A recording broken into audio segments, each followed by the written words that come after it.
so I'd also like to, make a differentiation between technical skills and leadership skills. I honestly would not want to bore you with what are technical skills, how can we get technical skills. I'll just dive right in. So, for example, a doctor or a nurse or a lab scientist, right? We know these are medical people and they have been trained, they have the technical know how, right? But there's a leadership skill that will definitely help complement their technical skill. Patience, for example. We all know that some people don't like to take drugs, some people don't like to take injections. I am number one, I hate needles, but the ability for a doctor or a nurse or a lab scientist, to say, okay, Amaka, don't worry, it's just a prick. God, I don't like it when they say that thing, that thing to me, like it's just a prick. It will pain me. But anyways, you understand what I'm saying. So patience is very important for those medical people. Some people are in so much pain, they need people to be patient with them, to take in the pain, to agree to take those drugs, to agree to take the injection and all of those things. So that is for a doctor. Another profession, a pilot. A pilot might have gotten all the honors and recognitions in the world, as a great pilot.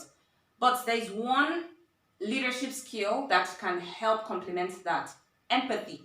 What is empathy? Empathy is basically the ability to put yourself in someone's shoes and experience what the person is experiencing and feel what the person is feeling, to be able to relate with that person. So I'll make an example, concerning the pilot. So there was a day I was on a flight with my mom. It was turbulent. Like, it was a very turbulent flight. I thought the plane was just going to turn over. Anyways, we went on and on. You know how 5 minutes sometimes feels like 50 minutes? We went on and on. And then after the turbulence was over, the pilot actually left the cockpit, and came in to explain what happened. Oh, I'm really sorry about what happened. I never knew it was going to be this bad, before I took off. And in fact, there was a particular woman who was sitting in front of myself and my mom. She cried all through, from the time of the turbulence till we landed in Lagos, Nigeria. She cried all through, but the pilot at some point went to sit by her side, and was like, okay, madam, it's okay. We have gone through the worst, see the blue sky. So that is empathy, being able to feel. So for a teacher is a professional. A teacher has the technical know-how, attended university, attended colleges of education, has the NCE certification and all of those things. But a teacher should be tolerant. Tolerance is a leadership skill. There are some teachers that, I don't know how they do it, but they cannot stand people making noise. So it's great to be a teacher. You might be the best English teacher or the best mathematics teacher or the best biology teacher, but you might not necessarily be the best good teacher, if you get what I mean. So a teacher should be tolerant with students.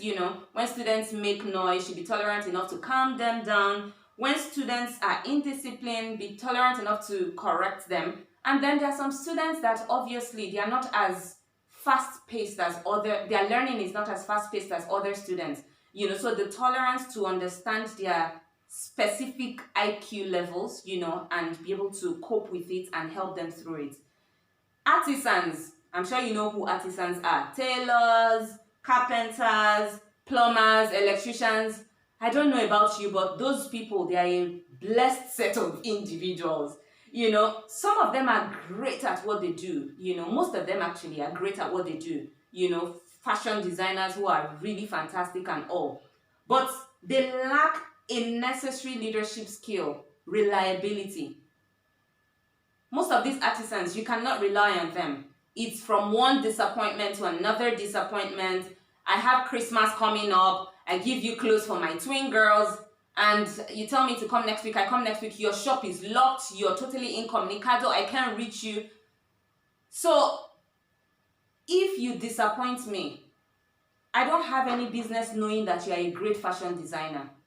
If you disappoint me, I don't have any business to know that you are a great carpenter and you can fix my wall paintings and blah blah blah. I don't know. So having those technical skills, it's great, but having the leadership skills to complement those technical skills is something that is really important.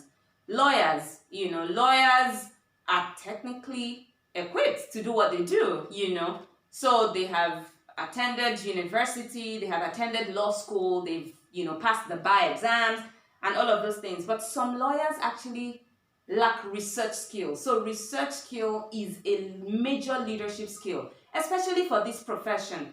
So you need to be able to read wide, search wide, ask wide, to be able to get details to defend your clients, because that's what your job is. If you're unable to defend your clients, then you're not a lawyer, or rather you're not a good lawyer, So research skills are great complementary skills for technical skills as a lawyer. So how do we acquire these leadership skills, right? Join Project Lead. Yes, so to acquire these leadership skills, you need to join Project Lead, or you need to join any other organization that is focused on building young leaders to become leaders of tomorrow. Mentorship. Choose a mentor who can guide you. Choose a mentor who can guide you. Books. You need to read leadership books. You need to read very relevant books. So I'll make an example. This lockdown, I have books that I'm always reading. So this is Go Put Your Strengths to Work, maybe too advanced for you.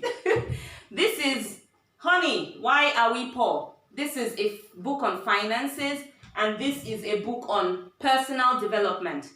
So what books are you reading? Reading books is a major way to develop and acquire leadership skills. Observation. I'm sure we all have role models, right? So I'm hoping that we don't have the wrong role models. So role models are people that we look up to because maybe we like the way they look, we like the way they speak, and all of that. So observation. Look at these role models. Observe how they talk, observe how they dress, observe how they relate with people, and that is for observation. The last is practice. Practice, practice, practice. Talk is cheap. You don't have to talk and talk and talk. You don't have to keep taking in knowledge, and you're not doing anything with those things that you're learning. So practice is major. Start doing these things. Start practicing these leadership skills now.